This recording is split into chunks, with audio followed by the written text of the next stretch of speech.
अभी तक जो मैंने कैप्चर करे हैं, मुझे लगता है मैंने 100 से ज़्यादा ही करे होंगे ऑब्जेक्ट्स। तो over the period of time मैंने किए हैं। कई सारी गैलेक्सीज़ हैं, कई सारे नेबुलाज हैं। अगर मैं गैलेक्सीज़ की बात करूँ तो सोमब्रेरो गैलेक्सी एक है, वर्लपूल गैलेक्सी है। नेबुलाज की अगर बात करें तो ईगल नेबुला जो मेरा फेवरेट था, जिसको देख के मुझे एस्ट्रोनॉमी का शौक हुआ था। तो जब मैंने ऑब्जर्वेटरी बनाई तो सबसे पहली चीज़ मैंने वही कैप्चर करी। ओरायन नेबुला हो गया, heart of the heart nebula, जो हार्ट नेबुला है उसका जो सेंटर का जो पोर्शन होता है उसको हार्ट ऑफ द हार्ट बोलते हैं, वो मैंने कैप्चर किया है। ट्रायंगुलम गैलेक्सी एक्चुअली मैंने कैप्चर किया था लगभग, शायद मुझे याद भी नहीं है प्रॉपर्ली, शायद 2024 में मैंने किया था या 2023 में कैप्चर किया था। तो उस समय मैंने सिर्फ फोटोग्राफ डाली थी। तो जो इंस्टाग्राम है उसमें फ़ोटोग्राफ की ज़्यादा रीच नहीं होती है शायद, तो इस वजह से लोगों तक पहुंचा नहीं होगा। तो जब मैंने अब रील बना के उसकी डाली तो फिर वो काफ़ी उसको एक्सपोजर मिला, काफ़ी लोगों ने उसको शेयर किया, काफ़ी लोगों ने अप्रिशिएट भी किया।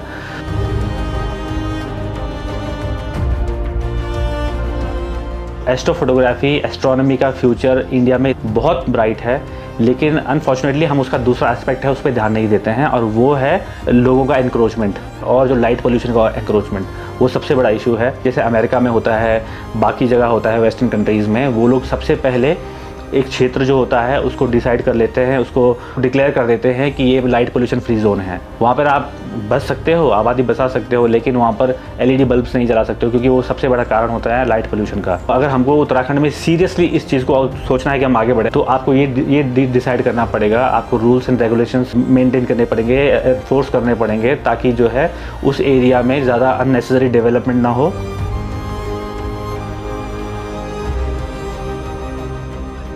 ऑब्जर्वेटरी सेटअप करना है तो उसमें कितना होगा कितना नहीं होगा वो तो अभी अंडर प्रोसेस है, वो तो मैं अभी खुद ही फिगर आउट कर रहा हूँ कि कितना होता है कितना नहीं होता है।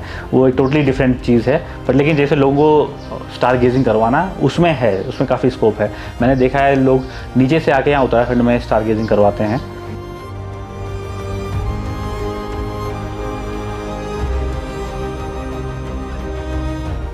ये जो टेलीस्कोप है इसको बेसिकली आरसी बोलते हैं। आरसी टेलीस्कोप सेम डिज़ाइन है जो कि हबल स्पेस टेलीस्कोप है, उसका ये सेम डिज़ाइन है। तो ये बेसिकली जितना बड़ा अपर्चर होता है टेलीस्कोप का, उतना ज़्यादा लाइट गैदरिंग उसकी कैपेसिटी होती है और रिसर्च के लिए बेस्ट होते हैं।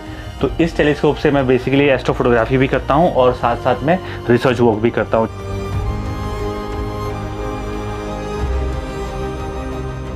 तो मैंने यहाँ पे गांव में ऑब्जर्वेटरी बनाई ताकि मैं गांव में रह के गांव को ना छोड़ूं, और गांव की अगर मैं यहाँ पे कोई रोज़गार इससे अगर उत्पन्न कर सकता हूँ तो इससे थोड़ा गांव वालों को भी मदद मिलेगी। थोड़ा सा इकोसिस्टम जो गांव का होता है लोकल, और थोड़ा लोकल जो इकोनॉमी होती है उसको भी थोड़ा सा सपोर्ट हो जाए।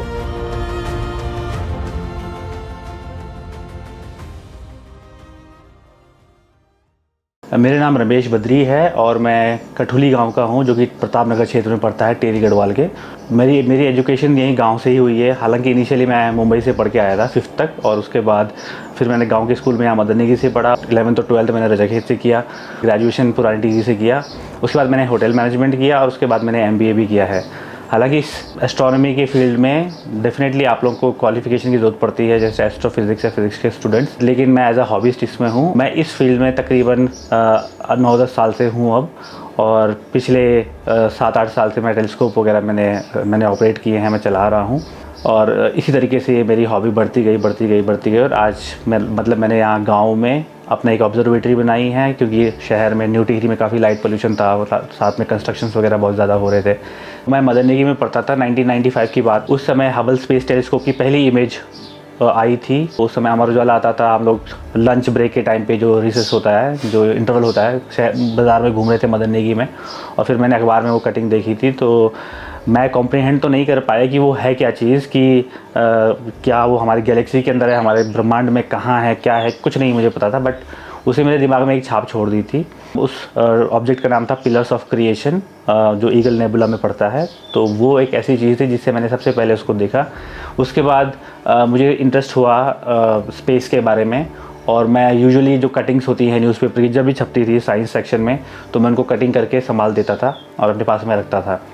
तो पहले मैंने अपना पहला टेलीस्कोप लिया, तो उसमें कोई कैमरा वगैरह कुछ नहीं था। हालांकि वो एक गो टू माउंट था, थोड़ा ऑटोमेटिक माउंट था, ज़्यादा एडवांस नहीं था, एकदम बेसिक माउंट था। तो सबसे पहले मैंने प्लैनेट्स वगैरह देखना शुरू करे। जब प्लैनेट्स वगैरह देखे, फिर उसके बाद मुझे नीड हुई कि यार मैं क्यों ना इसको कैप्चर करूँ। फिर मैंने एक सेकंड हैंड DSLR कैमरा लिया 10,000 रुपये का, और फिर मैंने उसमें कनेक्ट किया, फिर मैंने पहले इमेजेस ली, इस तरीके से मतलब ये बढ़ता गया, शौक बढ़ता गया, और फिर ग्रेजुअली जो है धीरे धीरे करके फिर इस चीज़ में मैंने भी प्रोग्रेस किया। कभी फिर दूसरा टेलीस्कोप लिया जब मुझे और ज़्यादा ज़रूरत महसूस हुई, और अब मेरे पास 250 mm से लेके 2000 mm फोकल लेंथ के टेलीस्कोप्स हैं। घर वालों को तो पता भी नहीं था कि मैंने टेलीस्कोप वगैरह लेना है या लिया है। जब मैंने टेलीस्कोप लेना था तो मुझे, क्योंकि एक बड़ी अमाउंट थी, तकरीबन 70-80 हज़ार रुपये, घर वालों को कभी पता नहीं था कि मैं क्या सोच रहा हूँ। मुझे कम से कम 3-4 महीने तक तो नींद ही नहीं आ रही थी कि मैं इतना बड़ा रकम कैसे मतलब इन्वेस्ट करूँ किसी चीज़ को ख़रीदने में, वो भी सिर्फ अपनी हॉबी के लिए, जिससे कोई इनकम भी नहीं हो रही थी उस समय पे। काफ़ी ज़्यादा टाइम सोचने के बाद रात को मैं 2-2 बजे तक सोचता रहता था, लेकिन फिर आखिरकार 2-3 महीने के बाद फिर मैंने डिसीजन लिया और फिर मैंने वो टेलीस्कोप लिया। तो जब टेलीस्कोप लिया तो घर वालों ने पूछा कितने का है, तो फिर मैंने कहा कि 8-10 हज़ार रुपये का है। ऑब्जर्वेटरी मेरा ख्याल लगभग 1-1.5 साल पहले आया, क्योंकि मैं जहाँ पे पहले जॉब करता हूँ मैनेजमेंट में था, तो वहाँ पे मुझे पता था कि प्रॉब्लम्स आने वाली हैं क्योंकि रिसेशंस हो रहे हैं। तो फिर मैंने पहले ही डिसाइड कर लिया था कि why not mend your roof when it is Sunny. तो मैंने स्टार्ट कर दिया था अपना ऑब्जर्वेटरी का काम। लगभग मेरी जब जॉब ख़त्म होने वाली थी, कॉन्ट्रैक्ट ख़त्म होने वाला था, उससे एक साल पहले। तो फिर मैंने सोच लिया था कि अब इसके अलावा मैं बाकी कुछ नहीं करने वाला हूँ, मैं इसी को करने वाला हूँ। तो 1 साल पहले फिर मैंने अपना टाइम इसमें इन्वेस्ट करना शुरू किया, अपना ऑब्जर्वेटरी बनाना शुरू किया। उसके पहले काफ़ी सारे हर्डल्स थे, कहाँ पर करूँ, क्या करूँ, कहाँ ना करूँ, कहाँ पे लैंड लूँ। फिर क्योंकि मेरे पास फंड्स बहुत कम थे, तो फिर मैंने सोचा क्यों ना मैं वहाँ पे करूँ जहाँ पर मेरा खुद का लैंड है। और फॉर्चुनेटली जहाँ पर मेरी ऑब्जर्वेटरी सेटअप है, मैंने इतनी जगह पे घूमा है यहीं टिहरी गढ़वाल में। तो मैं जहाँ पर भी गया हूँ, हो सकता है इससे भी बेहतर जगह हो, लेकिन कम से कम जहाँ पर मैं गया हूँ इससे बेहतर कोई जगह नहीं है एक ऑब्जर्वेटरी सेटअप करने के लिए।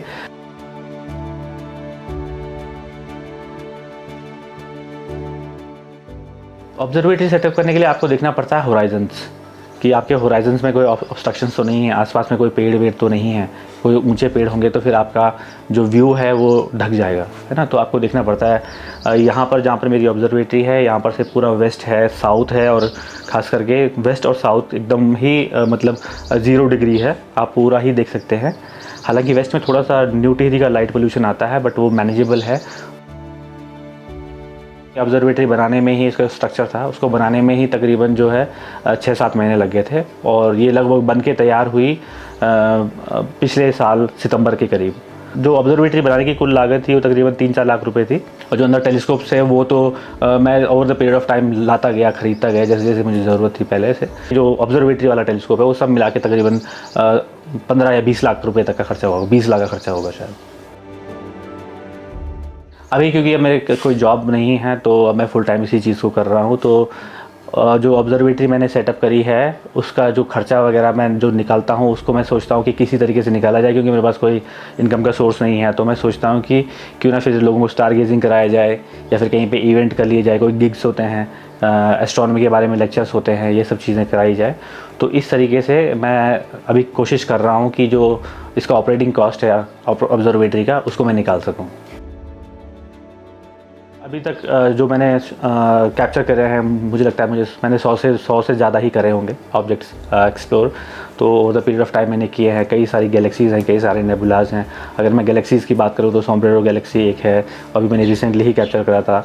और इसके अलावा वर्लपूल गैलेक्सी है। नेबुलाज की अगर बात करें तो ईगल नेबुला जो मेरा फेवरेट था, जिसको देख के मुझे एस्ट्रोनॉमी का शौक हुआ था, तो जब मैंने ऑब्जर्वेटरी बनाई तो सबसे पहली चीज़ मैंने वही कैप्चर करी। लेकिन उससे पहले जैसे ओराइन नेबुला हो गया, हार्ट एंड सोल नेबुला हो गया, heart of the heart nebula, जो हार्ट नेबुला है उसका जो सेंटर का जो पोर्शन होता है उसको हार्ट ऑफ द हार्ट बोलते हैं, वो मैंने कैप्चर किया है। इसके अलावा बहुत सारे नेबुलाज हैं जो मैंने कैप्चर करे हैं, बहुत सारी गैलेक्सीज़ कैप्चर करे हैं, स्टार्स मैंने कैप्चर करे हैं। ट्रायंगुलम गैलेक्सी एक्चुअली मैंने कैप्चर किया था लगभग, शायद मुझे याद भी नहीं है प्रॉपर्ली, शायद 2024 में मैंने किया था या 2023 में कैप्चर किया था। तो उस समय मैंने सिर्फ फ़ोटोग्राफ डाली थी। तो जो इंस्टाग्राम है उसमें फ़ोटोग्राफ की ज़्यादा रीच नहीं होती है शायद, तो इस वजह से लोगों तक पहुंचा नहीं होगा। तो जब मैंने अब रील बना के उसकी डाली तो फिर वो काफ़ी उसको एक्सपोजर मिला, काफ़ी लोगों ने उसको शेयर किया, काफ़ी लोगों ने अप्रिशिएट भी किया। तो ट्रायंगुलम गैलेक्सी अगर हम लोग बात करें तो हमारी जो लोकल ग्रुप है, उसमें का तीसरी सबसे बड़ी गैलेक्सी है, जैसे एंड्रोमेडा गैलेक्सी हमारी मिल्की वे, और तीसरी ट्रायंगुलम गैलेक्सी है।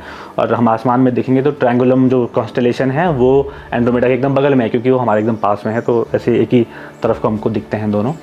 तो वो मैंने कैप्चर करी थी, बल्कि मैंने यहीं से कैप्चर करी थी, यहीं आंगन से ही मैंने कैप्चर करी थी। उस समय मेरी ऑब्जर्वेटरी नहीं थी, तो मैं शायद दिवाली की छुट्टी में ऐसे कुछ आया था, मुझे याद भी नहीं है प्रॉपरली। तो फिर मैंने यहीं पे सेटअप किया था। उसी समय मैंने एंड्रोमेडा की भी इमेजेस ली थी। उसी समय मैंने ट्रायंगुलम गैलेक्सी को भी कैप्चर किया था एक रात में।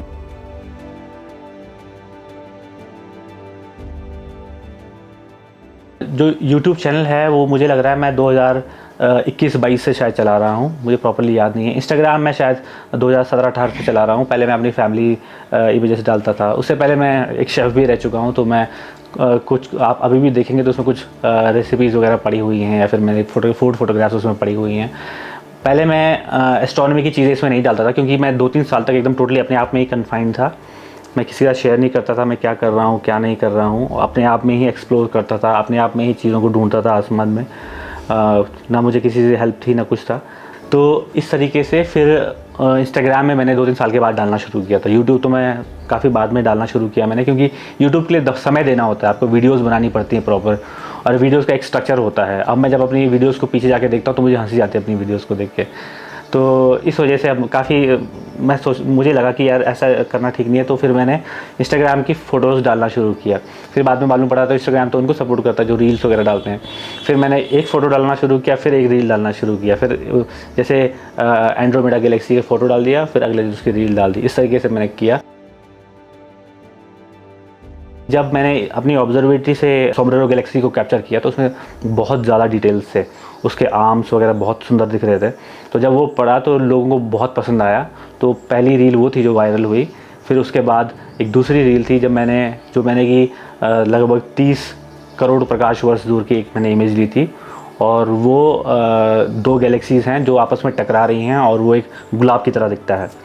तो वो मैंने दूसरी रील डाली थी, तो वो उसको भी बहुत ज़्यादा रिस्पांस मिला। फिर उसके बाद जो तीसरी जो मेन थी वो थी जब लोगों ने क्वेश्चन किया मेरे को कि आपकी ये इमेजेस हैं, कोई कहता है कि आपने ये इमेजेस कहते हैं कि आपने इमेजेस AI से बनाई हैं, कोई बोलता है CGI से बनाई हैं, कुछ तो बोलते हैं कि इन्होंने नासा की इमेजेस चोरी कर ली हैं। एक तो मुझे वार्निंग देने लगा कि everybody must report this account, he is stealing NASA's images.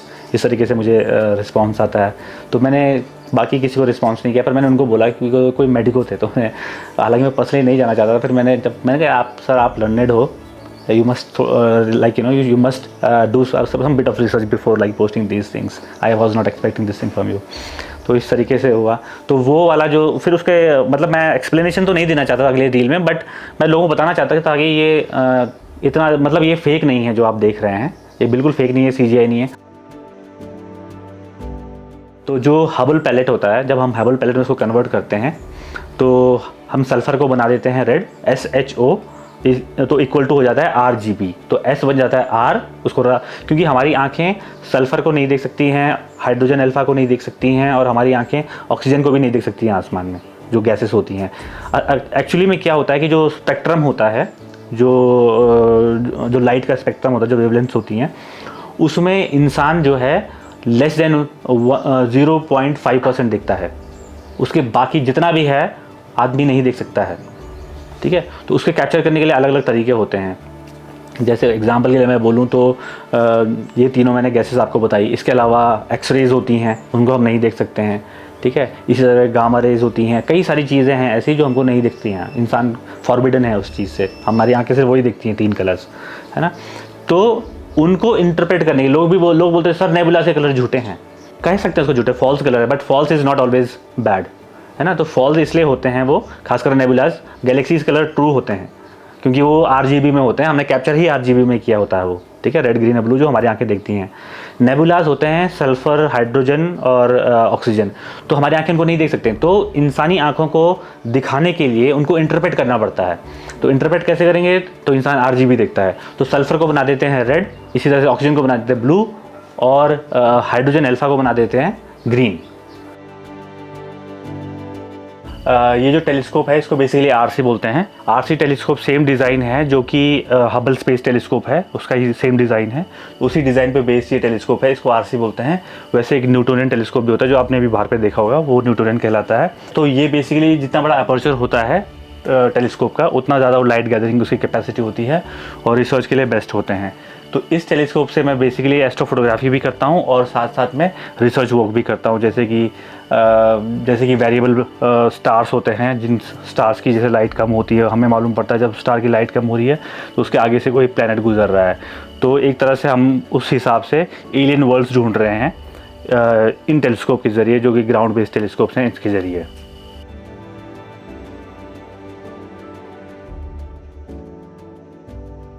इसको हमको पहले पोलर अलाइन करना पड़ता है। पोलर अलाइन मतलब जो पोलैरिस होता है, ध्रुव तारा होता है, उसके साथ इसकी जो ये वाली एक्सिस है, इसको आर एक्सिस बोलते हैं, इसको उसकी डायरेक्शन में एकदम बिल्कुल प्रिसाइजली मैच होना चाहिए, बिल्कुल उस स्टार पे। जब वो जब उस स्टार के साथ ये अलाइन हो जाता है, तब इसकी जो ट्रैकिंग होती है वो उस हिसाब से, स्टार के हिसाब से मूव करता है ये। ठीक है, अगर थोड़ा सा भी आउट होगा तो फिर स्टार्स में ट्रेल्स आने शुरू हो जाते हैं और आप फिर लंबा एक्सपोजर नहीं ले सकते हो। तो जो शुरुआत में लोग आते हैं, मैं उनको यही कहता हूँ कि ऐसा डिफ़िकल्ट टेलीस्कोप मत लो, शुरुआत में किसी सिंपल टेलीस्कोप से शुरुआत करो। तो वो दूसरा टाइप का माउंट होता है, उसको बोलते हैं एल्टेजमेंट माउंट। एल्टीट्यूड मतलब वो प्लस माइनस होता है, ऊपर नीचे जाएगा और लेफ्ट और राइट जाएगा, जैसे वो अभी बाहर पे जा रहा था, है ना। तो ऐसी उसमें कोई झंझट नहीं होती, शुरुआत में आदमी उसे सीख सकता है। तो एस्ट्रोफोटोग्राफी, एस्ट्रोनॉमी का फ्यूचर इंडिया में बहुत ब्राइट है, लेकिन अनफॉर्चुनेटली हम उसका दूसरा एस्पेक्ट है, उस पर ध्यान नहीं देते हैं, और वो है लोगों का एनक्रोचमेंट। जो ऐसी नेचुरल जगह हैं वहाँ पर लोगों का एनक्रोचमेंट और जो लाइट पोल्यूशन का एनक्रोचमेंट, वो सबसे बड़ा इशू है। जैसे अमेरिका में होता है, बाकी जगह होता है वेस्टर्न कंट्रीज़ में, वो लोग सबसे पहले एक क्षेत्र जो होता है उसको डिसाइड कर लेते हैं, उसको रेगुलेट करते हैं, उसको डिक्लेयर कर देते हैं कि ये लाइट पोल्यूशन फ्री जोन है। वहाँ पर आप बच सकते हो, आबादी बचा सकते हो, लेकिन वहाँ पर एलईडी बल्ब्स नहीं जला सकते हो, क्योंकि वो सबसे बड़ा कारण होता है लाइट पोल्यूशन का। अगर हमको उत्तराखंड में सीरियसली इस चीज़ को सोचना है कि हम आगे बढ़े, अगर हम लोग शॉर्ट टर्म प्लान लेके चल रहे हैं कि ठीक है हम अगले जो है सिर्फ 10 साल तक ही इस चीज़ को देखेंगे, तो बहुत बढ़िया, सब जगह पे एस्ट्रो विलेज सेटअप कर दीजिए। लेकिन अगर आपको लॉन्ग टर्म सोचना है तो आपको ये डिसाइड करना पड़ेगा, आपको रूल्स एंड रेगुलेशंस मेंटेन करने पड़ेंगे, एनफोर्स करने पड़ेंगे, ताकि जो है उस एरिया में ज़्यादा अननेसेसरी डेवलपमेंट ना हो। ये बहुत सारे फैक्टर से बाउंड है। इसमें लाइट पोल्यूशन एक बहुत बड़ा फैक्टर है, एयर पोल्यूशन बहुत बड़ा फैक्टर है। आपने देखा कल आसमान फिर भी साफ था, कल इतनी सारी आग लगी हुई थी, पूरा आसमान आज जो है पूरा ख़राब हो चुका है। तो ये बहुत सारे फैक्टर्स इस चीज़ को जो है अफेक्ट करते हैं। ये बहुत ज़्यादा फ्रेजाइल, मैं कहूँगा बहुत ज़्यादा फ्रेजाइल सेक्टर है। तो लद्दाख लास्ट ईयर तक बॉटल 1 हुआ करता था। लद्दाख ही नहीं, बाकी बहुत सारी जगह हैं इंडिया में जो बॉटल स्केल हम लोग कहते हैं स्काई क्वालिटी को, वहाँ पर लाइट पोल्यूशन कितना है। बॉटल 1 होता है जो जहाँ पे सबसे बेस्ट स्काइज होते हैं, ठीक है, और बॉटल 9 होता है जहाँ पे वाइट लाइट जोन होता है, जैसे कि टोक्यो हो गया, आपका मुंबई हो गया, दिल्ली हो गया, इस तरह की जगह वाइट लाइट जोन होते हैं, बॉटल 9 होते हैं। हम लोगों को ये डिसाइड करना पड़ेगा कि इस तरीके से लाइट पोल्यूशन पहाड़ों में ना आ सके, और जहाँ पर भी ये काम हो रहा है वहाँ पर हम लोग रिज़र्व बना लें, कि डार्क स्काई रिजर्व्स जैसे होते हैं फॉरेन कंट्रीज़ में, उस तरीके का हम लोग अगर इंडिया में कर सकें तो इस चीज़ की लाइफ बहुत ज़्यादा है और इंडिया में बहुत अच्छा स्कोप है।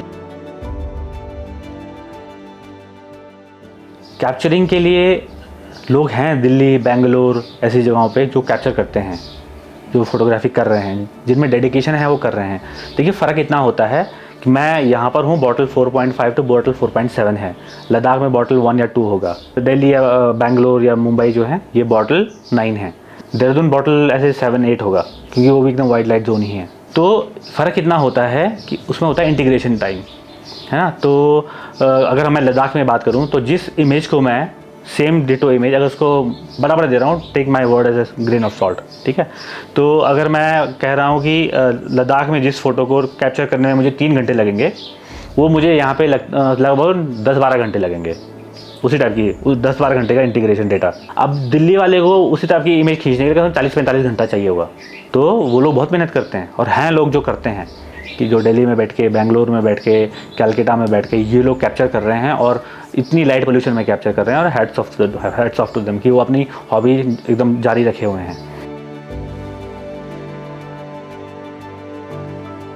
जो लोग मेरे पास यहाँ पे आते हैं वो पहले तो मैं ऐड दे रहा था, फेसबुक ऐड और इंस्टाग्राम ऐड में चलाता था, जो मेटा वाला ऐड होता है वो चलाता था, ठीक है। तो काफ़ी लोग रिस्पॉन्ड भी करते थे, तो लेकिन अब तो लोग खुद ही आ जाते हैं मेरे पास में, खुद ही पूछते हैं कि हमें करना है, ठीक है, आप बताइए हमको कब आना है कब नहीं आना है। तो फिर ओवर द फ़ोन ही हो जाता है, फिर उनको एक फॉर्म भरना पड़ता है, फिर उस फॉर्म को रजिस्ट्रेशन फॉर्म होता है वो, उसको जब वो भरते हैं तब मैं उनको यहाँ पे बुलाता हूँ। पहले म्यूचुअली डिसाइड करना पड़ता है कि उस दिन मैं यहाँ पे अवेलेबल रहूँगा या नहीं रहूँगा, तो फिर उस हिसाब से फिर लोग मेरे पास आते हैं। अब तो बहुत सारे लोग बोलते हैं कि हमको स्टार गेजिंग वगैरह करना है, तो यहाँ पर जब ज़्यादा लोग होते हैं तब मैं उनके लिए कैंप की व्यवस्था कर देता हूँ, या फिर जिस हिसाब से वेदर होता है, अगर बारिश वाला मौसम है, तूफ़ान वाला मौसम है, तो टेंट वगैरह लगाना फिजिबल नहीं होता है ना, फिर या तो हम पोस्टपोन कर देते हैं, रिस्केड्यूल कर देते हैं उस हिसाब से। अदरवाइज़ अगर कम लोग होते हैं तो हमारे घर गांव में पास में ही एक होम स्टे है, होम स्टे भी नहीं है बट वो ऐसे ही घर है, तो हम लोग वहाँ पे रुकवा देते हैं। इस तरीके से हम लोग मैनेज करते हैं यहाँ पे। जो लोग यहाँ पर आते हैं उनको बेसिकली या तो अपना उनका सेटअप ऑलरेडी होता है, उनके अपने सेटअप में सिखा देता हूँ, अदरवाइज़ मेरे पास दूसरे होते हैं, बिकॉज ये मैंने स्पेसिफिकली रखा हुआ है रिसर्च के लिए, इसके साथ मैं ज़्यादा छेड़छाड़ नहीं करता हूँ। ये लगा हुआ है, ये सिर्फ एस्ट्रो फोटोग्राफी के लिए और रिसर्च वर्क के लिए है। अब बाकी चीज़ों के लिए, जैसे दूसरों को दिखाने के लिए, जैसे किसी को ट्रेनिंग देने के लिए, तो मेरे पास और बाकी टेलीस्कोप्स हैं, जैसे बाहर पे वो दिखाने के लिए बाहर पे रखा हुआ है, तो उन चीज़ों से मतलब जिसको सिखाना होता है उस चीज़ों से सिखाता हूँ। बाकी ये वाला टेलीस्कोप है रिफ्रैक्टर, इससे भी सिखाते हैं। कोई अगर आना चाहता है तो आप हमसे संपर्क करिए। जो टीरी स्काइज़ का जो इंस्टाग्राम पेज है उसके जो बायो है उसमें फॉर्म रखा हुआ है, आप उस फॉर्म को भरिए और उस फॉर्म में एक नंबर भी दिया हुआ है, जैसे कि आप म्यूचुअली मतलब हम लोग बात कर सकते हैं कि कौन सा डे आपके लिए फिजिबल है, क्योंकि इसमें कई सारी चीज़ें देखनी होती है। कि इसमें क्या होता है कि अगर मून बहुत ज़्यादा होगा तो आपको स्टार्स नहीं दिखेंगे, है ना। अगर आप आ रहे हैं, उसमें हमारे देखिए 2 प्रोग्राम होते हैं, एक तो होता है ओवरनाइट स्टार गेजिंग, अगर आपने ओवरनाइट स्टार गेजिंग करना है तो उसके पर्टिकुलर नाइट्स होती हैं। दूसरा होता है ऑब्जर्वेटरी विजिट, उसके लिए हम लोग बोलते हैं बेसिकली फर्स्ट लाइट एक्सपीरियंस। तो वो क्या होता है कि उसमें लोग आते हैं, 1 घंटा रुकते हैं, ऑब्जर्वेटरी देखते हैं, टेलीस्कोप देखते हैं, फोटोग्राफ्स अगर उनको खींचनी तो खींच सकते हैं। उसके अलावा हम लोग जो डॉप्सोनियन टेलीस्कोप है उससे हम लोग उनको 10 इंच का जो टेलीस्कोप है उससे हम लोग उनको मून दिखा देते हैं, जो भी नाइट में ऑब्जेक्ट्स होते हैं उस दिन, कम से कम 2-3 ऑब्जेक्ट्स। तो मून दिखा दिया, जैसे आजकल जुपिटर है जुपिटर दिखा दिया, वीनस है वीनस दिखा दिया, और इसी तरह 2-4 ऑब्जेक्ट्स हम लोग क्लब अप करके इस तरीके से दिखा देते हैं। और 500 रुपीज़ होता है 1 घंटे का। अभी तो देखिए अर्निंग के लिए अभी तो मैं अपनी तरफ से कोशिश कर रहा हूँ कि इसमें कैसे अर्निंग बनाई जा सकती है, मैं उन चीज़ों को फिगर आउट कर रहा हूँ। मैंने देखा अभी आजकल शायद गवर्नमेंट भी चला रही है, ये एक एस्ट्रो गाइड प्रोग्राम ऐसे चल रहे हैं सब जगह पे, है ना। तो बहुत अच्छा है, अगर लोग इसे सीख जाते हैं तो लोग एज अ गाइड होते हैं अपने आप में, मतलब एक प्रोप्राइटरी फर्म चला सकते हैं, लोगों को ऐसी लोकेशंस पे ले जाके लोगों को नाइट स्काई दिखा सकते हैं। उसमें काफ़ी स्कोप अच्छा है ना। अगर जैसे खासकर लोकल्स को पता होता है कि हाईएस्ट पीक्स कौन सी हैं जहाँ पर आप रुक सकते हैं, कितना सेफ़ है कितना नहीं है, वो सब चीज़ें लोकल्स को पता होती हैं, तो लोग लोकल लेवल पे इन चीज़ों को स्टार्ट कर सकते हैं। अगर आपने मतलब जैसे अगर ऑब्जर्वेटरी सेटअप करना है तो उसमें कितना होगा कितना नहीं होगा वो तो अभी अंडर प्रोसेस है, वो तो मैं अभी खुद ही फिगर आउट कर रहा हूँ कि कितना होता है कितना नहीं होता है, वो एक टोटली डिफरेंट चीज़ है। बट लेकिन जैसे लोगों को स्टार गेजिंग करवाना उसमें है, उसमें काफ़ी स्कोप है। मैंने देखा है लोग नीचे से आके यहाँ उत्तराखंड में स्टार गेजिंग करवाते हैं, जो कि काफ़ी अच्छे कम से कम लोग जान रहे हैं कि कैसे होता है स्टार गेजिंग वगैरह क्या चीज़ें हैं। तो उत्तराखंड के लोग क्यों नहीं खुद कर सकते हैं, लड़के कर सकते हैं अपने आप में। मैं शौकिया करता हूँ इसको कि एस्ट्रो फोटोग्राफी मैं कर रहा हूँ। इसके अलावा जो साइंस कम्युनिटी है, जो साइंटिस्ट लोग होते हैं, जो एस्ट्रोनॉमी वाले लोग होते हैं, उनको भी मैं सपोर्ट करता हूँ। जैसे कि डेटा कैप्चर करना, ऐसे ऑब्जेक्ट्स होते हैं अंतरिक्ष में जैसे कि नियर अर्थ एस्ट्रॉयड होते हैं, जो कि हमारे पृथ्वी के काफ़ी पास से गुजरने वाले होते हैं या पृथ्वी के लिए बड़े ख़तरनाक होते हैं, उनको कैप्चर करना, क्योंकि इतने ज़्यादा संख्या में वो होते हैं आसमान में कि हमारे पृथ्वी के सारे ही टेलीस्कोप शायद उनको कैप्चर भी ना कर पाएँ। तो बहुत ही अच्छा हो कि अगर किसी के पास जो हॉबीस्ट है उनके पास टेलीस्कोप्स हैं तो वो थोड़ा बहुत ह्यूमैनिटी के लिए भी मदद करे। हालांकि हमको उससे कुछ पैसा नहीं मिलता है, तो लेकिन बस ऐसा लगता है कि हम लोग ह्यूमैनिटी के लिए कुछ कर रहे हैं। तो इसी तरीके से जैसे एक्सो प्लैनेट्स वगैरह उनको ढूंढना होता है, उनके बारे में स्टडी करना होता है, अमेरिकन एजेंसी है उसमें भेजते हैं और फिर वो लोग उसको एनालाइज़ करते हैं। जो साइंटिस्ट वहाँ पे होते हैं वो उनको एनालाइज़ करते हैं और जहाँ पर ज़रूरत होती है, अगर रिसर्च पेपर पब्लिश होते हैं तो रिसर्च में उसका यूज़ हो जाता है उस डेटा का। इस तरीके से है। तो मैंने यहाँ पे गांव में ऑब्जर्वेटरी बनाई ताकि मैं गांव में रह के गांव को ना छोड़ूं, और गांव की अगर मैं यहाँ पे कोई रोज़गार इससे अगर उत्पन्न कर सकता हूँ तो इससे थोड़ा गांव वालों को भी मदद मिलेगी, थोड़ा सा इकोसिस्टम जो गांव का होता है लोकल, और थोड़ा लोकल जो इकोनॉमी होती है उसको भी थोड़ा सा सपोर्ट हो जाएगा।